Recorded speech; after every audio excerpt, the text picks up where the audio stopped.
Welcome to Drawleaper channel, and in today's video I'm going to show you how to restricted apps battery usage in your Samsung phone. Today I will show you two methods that you can use to restricted any apps to battery usage. Now for the first method, just open up your settings app. After open the settings app, just scroll down and then go to apps option.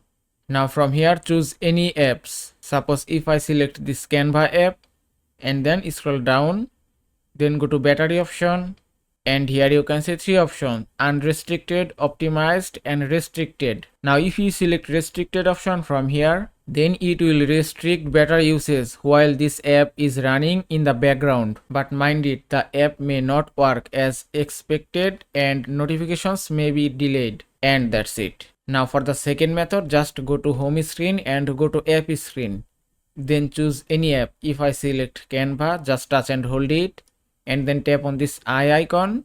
From here scroll down again and then go to battery, and that's it. You can also enable this restricted option from here. And that is how you can enable restricted apps battery usage in your Samsung phone. I hope this video was helpful. If it was, please give it a thumbs up and don't forget to subscribe.